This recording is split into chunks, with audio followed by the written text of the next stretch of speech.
Hello everyone, আসসালামু আলাইকুম। কেমন আছেন সবাই? আশা করি ভালো আছেন। আলহামদুলিল্লাহ, আমরাও ভালো আছি। এতদিন ভিডিও দিতে পারিনি। দেশের যে পরিস্থিতি, এই পরিস্থিতিতে কি ভিডিও করার মতো মন মানসিকতা কোনো মানুষেরই থাকতে পারে না। আজ একটু দেশের পরিস্থিতি মোটামুটি ভালো অবস্থানে আছে, তাই আজ আপনাদের সাথে নতুন একটি ভিডিও নিয়ে, রান্নার ভিডিও নিয়ে আমি আবারও হাজির হয়ে গেলাম। আজ আপনাদের দেখাবো কালা বেগুন দিয়ে কি করে গরুর মাংস রান্না করতে হয়। আর কালা বেগুন দিয়ে গরুর মাংসে দু পেঁয়াজাটা কতটা মজাদার হয় আজ আপনাদের সাথে রাঁধবো, আর আমি ফুল ভিডিওতে আপনাদের দেখিয়ে দিব। আমার ভিডিওটা না টেনে আপনারা ফুল ভিডিওটা দেখবেন। দেখলে অবশ্যই এই কালা বেগুন দিয়ে গরুর মাংস দু পেঁয়াজাটা অল্প সময়েই আপনারা রান্না করতে পারবেন। এখানে আমি হাফ কেজি গরুর মাংস আর হাফ কেজি কালা বেগুন নিয়ে নিয়েছি। আর কালা বেগুনগুলো নিয়ে আমি সুন্দর করে সাইজ করে কেটে নিয়েছি। আপনাদের তো আমি দেখিয়ে দিচ্ছি কিভাবে কেটে নেবেন। কিন্তু গরুর মাংস সাইজগুলো ছোট ছোট করে পিস করবেন, আর বেগুনগুলো না মোটা না চিকন করে কাটবেন। যদি বেশি চিকন করে ফেলেন তাহলে কিন্তু গরুর মাংস দেওয়ার আগেই বেগুনগুলো একবারে খুলে যাবে, দেখতে ভালো লাগবে না। আর তরকারি যেই দু পেঁয়াজাটা আপনারা করবেন, ও দু পেঁয়াজাটা করতে পারবেন না। আমার এখানে গরুর মাংস দু পেঁয়াজাটা করতে যা যা লাগবে তা আমি সব উপকরণ একসাথে নিয়ে নিয়েছি।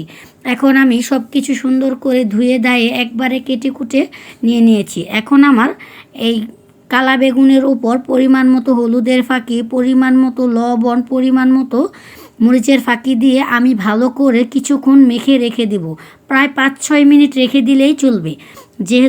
যেভাবে আমরা বেগুনটা বিরান করে আমরা গরম ভাতের সাথে খাই, আমি ওইভাবে ডুবা তেলে এই বেগুনগুলো ভাজার জন্য সুন্দর করে হলুদ মরিচগুলো সুন্দর করে মেখে রেখে দেব। কারণ 5 মিনিট রেখে দেওয়ার পরে দেখবেন হলুদ মরিচগুলো আর লবণটা সুন্দর করে বেগুনের মাঝে মিশে গেছে, আর অল্প সময়ই আপনার বেগুনগুলো সুন্দর ভাজা হয়ে গেছে।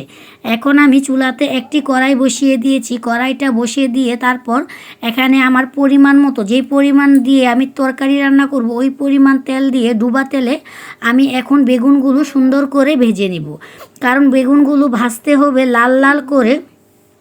বেগুনগুলো লাল লাল করে আমরা যেভাবে বেগুন ভাজা করে ভাত খাই, আমরা ওই রকম করে এই বেগুনগুলো সুন্দর করে ভাজবো।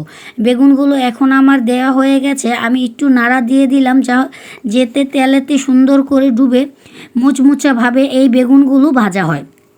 কারণ বেগুনগুলো যত সুন্দর করে ভাজবেন আর বেগুনগুলো ততটা মজাদার হবে। এমনিতেই বেগুন ভাজাটা খেতে আমরা অনেকেই অনেক পছন্দ করি। এখন আমি একটু আবার উল্টে পাল্টে দিচ্ছি যাতে বেগুনটা দোনো সাইডই সুন্দর করে ভাজা হয়।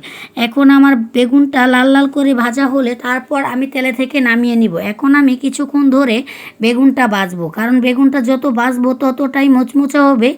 আপনারা আবার বেশি জাল দিয়ে বেগুনটা ভাজবেন না, তাহলে দেখবেন বেগুনটা পুড়ে গেছে বা খুলে গেছে। আপনারা মিডিয়াম আঁচে বেগুনগুলো ডুবা তেলে ভাজবেন, দেখবেন ভাজলে কতটা সুন্দর হয়েছে। এখন দেখতেই পাচ্ছেন আমার বেগুনটা কতটা সুন্দর আর একদম মোচমোচা ভাজা হয়ে গেছে।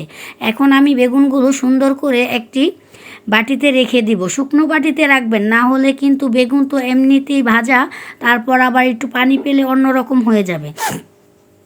তারপর আমি বেগুনগুলো সুন্দর করে একটি চামচের সাহায্যে তুলে নিচ্ছি। এটা আমার হাতের অনেক পছন্দের একটি চামচ। এই চামচ দিয়ে আমি বেশিরভাগ রান্না করি। যারা আপনারা আমার রেগুলার ভিডিও দেখেন তারা অবশ্যই দেখতে পারেন এই খুন্তিটা দিয়ে আমাকে নাড়তে চাড়তে আমার বেশি সুবিধা মনে হয়, তার জন্য আমি এটা দিয়ে বেশিরভাগ রান্না করি।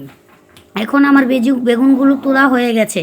এখন আর যে কয়টা বেগুন ছিল তখন আমি আবার তেলে ওই বেগুনগুলো দিয়ে দিচ্ছি, কারণ বেগুনগুলো দিয়েই আমাকে আবারও পুনরায় ওইভাবেই বেগুনগুলো ভেজে নিতে হবে। এই বেগুনগুলো যতটা ভাজবেন ততটা খেতে মজাদার হবে।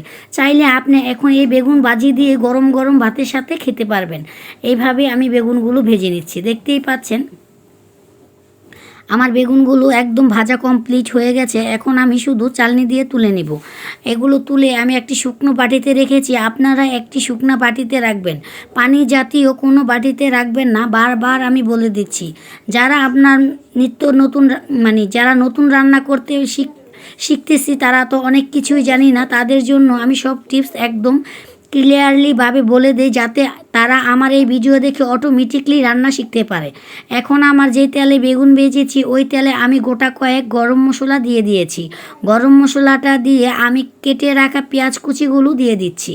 পেঁয়াজ কুচিটা দিয়ে একটু ভালো করে নেড়ে দিচ্ছি, কারণ চুলার আঁচটা অনেক বেড়ে গেছে। খড়ির আঁচ মানে যারা আপনারা খড়ির চুলায় রান্না করেন তারা তো জানেনই, একবার খড়িগুলো জ্বলতে শুরু করলে অনেক জোরে মানে অনেক স্পিডে জ্বলে। এখন আমি এর মাঝে দিয়ে দিব পরিমাণ মতো লবণ। লবণটা আপনারা পরিমাণ মতো দিবেন আপনারা, কারণ পরিমাণ মতো না দিলে লবণের তরকারির স্বাদ, কারণ স্বাদটা নষ্ট হয়ে যাবে তার জন্য।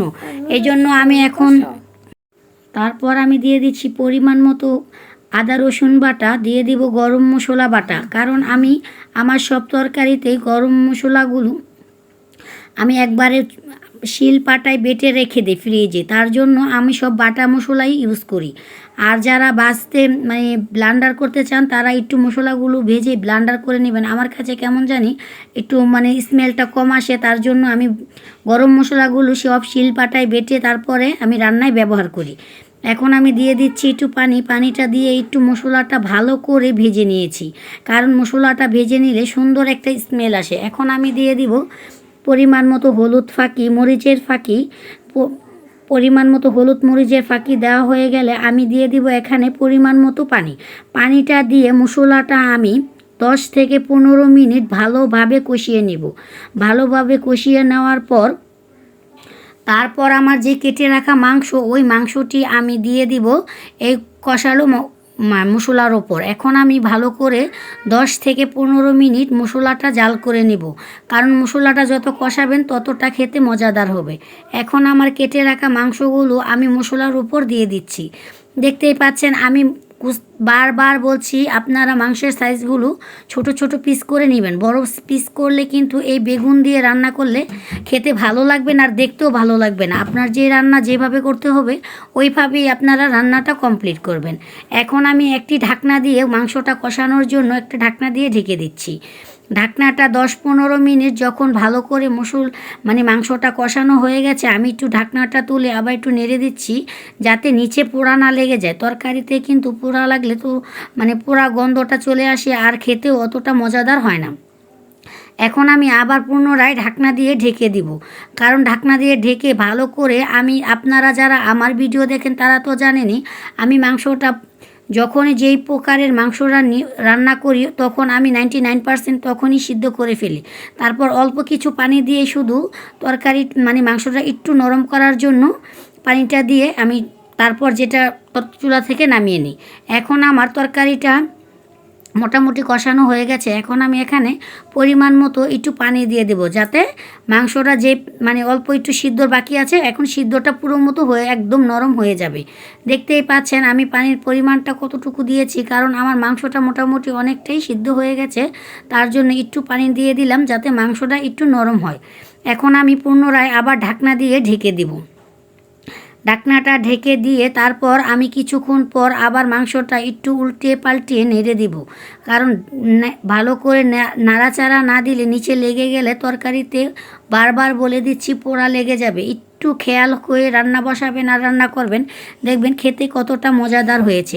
দেখতেই পাচ্ছেন মাশাআল্লাহ, আমার মাংসগুলো দেখেই মনে হচ্ছে এখনই খেয়ে নিই। এখন আমার মাংসটা মোটামুটি কষানো হয়ে গেছে। এখন আমার কষানো কি প্রায় শেষ পর্যায়ে হয়ে গেছে।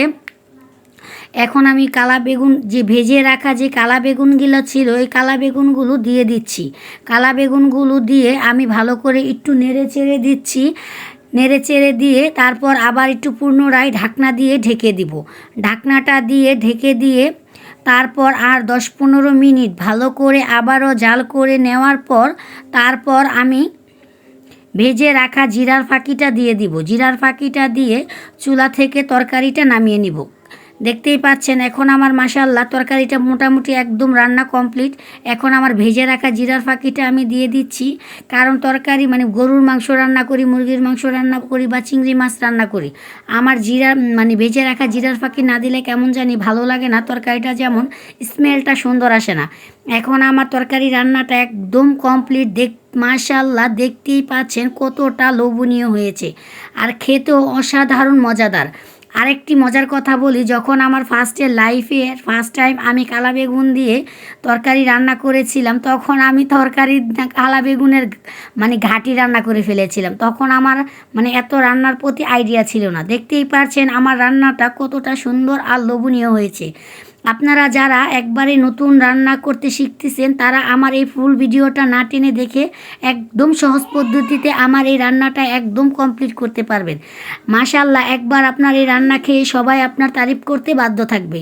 আর আমাদের ভিডিওটা যদি আপনাদের ভালো লাগে, আমার চ্যানেলটাকে সাবস্ক্রাইব করে দিবেন, পাশে থাকা বেল বাটনটি বাজিয়ে নতুন নতুন ভিডিও পেতে আমাদের সাথেই থাকবেন। আল্লাহ হাফেজ।